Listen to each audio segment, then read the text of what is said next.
I love explosions. I love the mere beauty of an action that has power to destroy anything, and at the same time create everything from nothing. As the French philosopher Catherine Malabou would say, whenever matter goes through an explosion, its plasticity takes over. And it is not absence we see as a result, but the creation of a new world that is impossible to predict and thus is free of any connotations, restrictions, or influences. Therefore, the result of an explosion is not only destruction of something through a loud bang, but a loud bang that declares resistance to what we think we know, and how we know we know. My travel through the academic landscape has been filled with explosions. And although there has been an unraveling of destruction of things I had once built my foundation on, the vehicle inhabited to take the journey has been covered with layers of beauty when driving through new landscapes and worlds that I did not even know existed. While Malabou's understanding of plasticity through explosions and destruction equips us with radical tools to create new knowledge and thus build new worlds, it is also valid to use reflection as a tool to understand my departure point in the travel to these tools. And it is Malabou's mentor and one of the most famous philosophers of the 20th century, Jacques Derrida, who provides me with a concept needed for this reflection. However, before I move to Derrida, it is needed to make clear that I'm not interested in reflection as a process of waves bouncing back from an obstacle, providing me with a representation of what the experience was, but a more diffractive reflection which draws an understanding of how the waves had to bend to bounce back, and the new forms they had to take to do so. That said, we can move on to Derrida's idea that before we can go into building new worlds from absence of a destroyed presence, we also have to acknowledge that the absences are not just absences, but they are also still filled with traces of what was there before the explosion happened. The concept of traces is a welcomed one, as it provides me a method of determining the traces that outline my experience of what is master theater practices.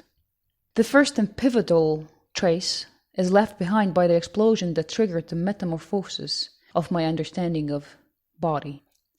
Through getting acquainted with the texts of Austin, Foucault, Derrida, Butler, and others, I now understand the body as a sign, a tool, an environment, a site, an object, a subject, an individual, a collective, and so much more. However, the traces of what were present before the explosion tell me of an understanding that was shallow and taking merit from the ego.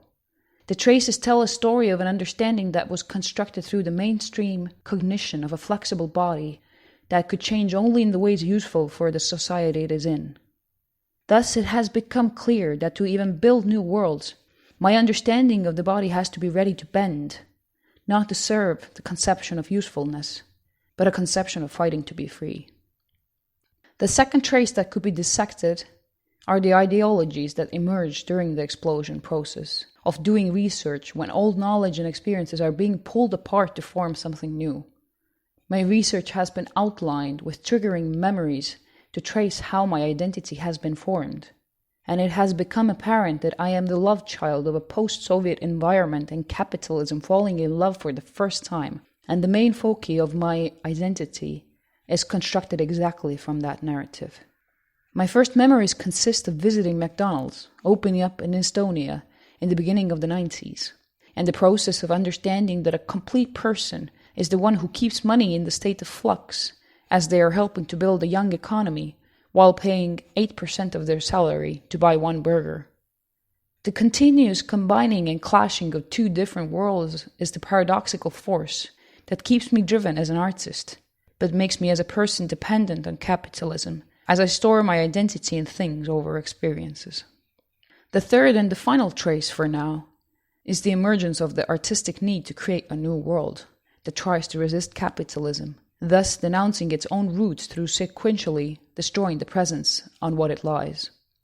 As Malabou says through examining Derrida, it may be painful to annihilate the old to create the new, but it may be one of the key processes to access the dark sense of freedom that comes with the creative potentiality that a good explosion holds within. I cannot foresee what could come out of this, but it is clear that the meeting of theory and practice have left a trace of a need and a yearning.